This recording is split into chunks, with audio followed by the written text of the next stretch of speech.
ఒక ఆడియో పంపించారు ప్రశ్నని వినిపిస్తాను. వందనాలు బ్రదర్.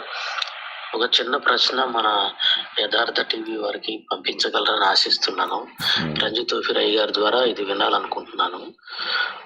ప్రశ్న ఏంటంటే, పాపం చేస్తున్నప్పుడు అనగా ఒక రక్షింపబడి విశ్వాసంలో కొనసాగుతూ బలారాధనలో పాల్గొంటూ యేసుక్రీస్తు వారి యొక్క శరీరము రక్తము తీసుకుంటూ బలహీనతకు లోనయ్యి పాపం చేస్తున్నప్పుడు పరిశుద్ధాత్మ మనలోనే ఉంటాడా, లేదా పరిశుద్ధాత్మ మనలో నుండి బయటికి వెళ్ళిపోతాడా?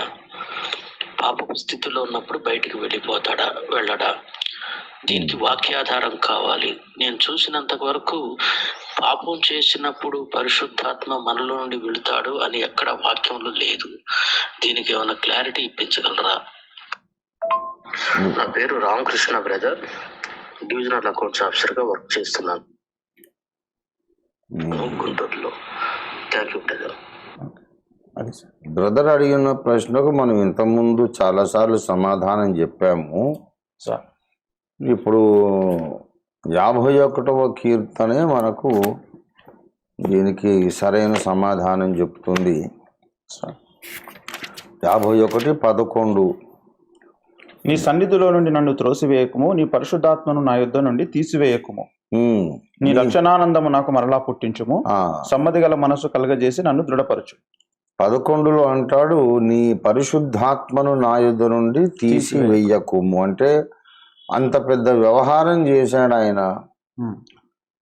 పరపురుషుని భార్యను చూశాడు, ఆశించాడు, మోహించాడు, పిలిపించుకున్నాడు, అనుభవించాడు, ఆమెను పంపించాడు. భర్త ఏమో యుద్ధంలో ఉన్నాడు, దేశ పొలిమేరలో దేశము కొరకు యుద్ధం చేస్తున్న నమ్మకమైన సైనికుడు ఊరియా భార్యను చూశాడు ఈయన రాజుగారు. భర్త దూరంగా ఉన్నాడు, అందగత్తెని ఈమెను పిలిపించుకొని పాపం చేశాడు. ఆమె గర్భవతి అయింది. ఆ సమయంలో ఊరియాను మళ్ళా ఏదో పని మీద రాజధానికి పిలిపిస్తే వెళ్ళి భార్య దగ్గర పోయి పడుకుంటాడు కదా.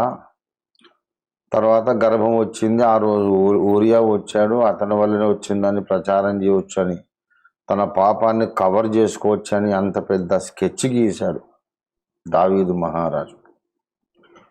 ఇంత చేసిన తర్వాత ఊరియా నమ్మకస్తుడైన రాజోద్యోగి కాబట్టి, నా సాటి సైనికులందరూ మరణాపాయంలో యుద్ధరంగంలో ఉంటుండగా నేను నా భార్య దగ్గర పడుకోవడానికి వెళ్తానా?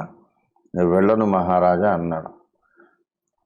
ఇక వీడిని ఎలాగైనా చంపేసేయండి అని దావీదు తన పాపాన్ని కవర్ చేసుకోవడానికి యుద్ధము బలంగా జరిగే చోట వీడిని పెట్టి చచ్చిపోయేటట్టు ఏర్పాటు చేశాడు. ఇంత చేశాడు. చేసిన తర్వాత నాతాను ప్రవక్త వచ్చాడు, గద్దించాడు.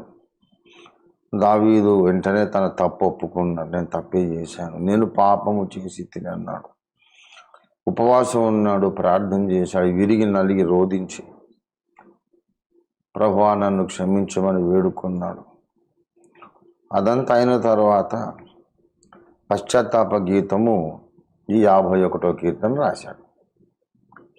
ఇంత వ్యవహారము జరిగిన తర్వాత వెళ్ళిపోయిన పరిశుద్ధాత్మను నాలోనికి మరలా పంపము అని అనడం లేదు.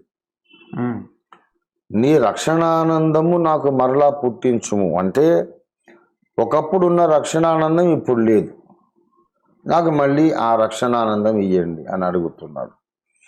పరిశుద్ధాత్మ ఒకప్పుడు ఉండినాడు, ఇప్పుడు నాలో లేడు, మళ్ళా పంపి అనడం లేదు. ఇంకా పరిశుద్ధాత్మ ఆయనలోనే ఉన్నాడు. పరిశుద్ధాత్మ ఉన్నాడు. నీ పరిశుద్ధాత్మను నాలో నుండి తీసివేయకము, నన్ను త్రోసివేయకము, నీ పరిశుద్ధాత్మను తీసివేయకము అన్నాడు. కనుక మనం పాపం చేసినప్పుడు పరిశుద్ధాత్మ వెళ్ళిపోడు. వాస్తవానికి అప్పుడే ఆయన యొక్క పని అవసరమవుతుంది. పరిశుద్ధాత్మ దేవుని డ్యూటీ అప్పుడే ఆయన చేస్తాడు. ఆయన పాపములు గురించి ఒప్పిస్తాడు. కనుక మనం తప్పు చేసినప్పుడు నువ్వు తప్పు చేసావు దాన్ని ఒప్పించడానికి పరిశుద్ధాత్మ ఉండాలి. ఉమ్, మనం పశ్చాత్తాపడడానికి, మారు మనసు పొందడానికి సహాయం చేసేవాడే పరిశుద్ధాత్ముడు ఉమ్, కనుక అప్పుడే ఆయన ఎక్కువ అవసరం మనకు. ఉమ్, కాబట్టి పరిశుద్ధాత్మ వెళ్ళిపోడు, ఉంటాడు, ఉండి మనము తిరిగి లేవడానికి సహాయం చేస్తాడు. ఆయన సహాయం చేస్తాడు గనుకనే నీతిమంతుడు 7 సార్లు పడ్డా తిరిగి లేస్తాడు. ఉమ్. పరిశుద్ధాత్మ సహాయం లేకుండా ఎవరు లేవలేరు. పడిపోయిన వాడు అటు నుంచి అటే నరకానికి వెళ్ళిపోతాడు. Okay sir.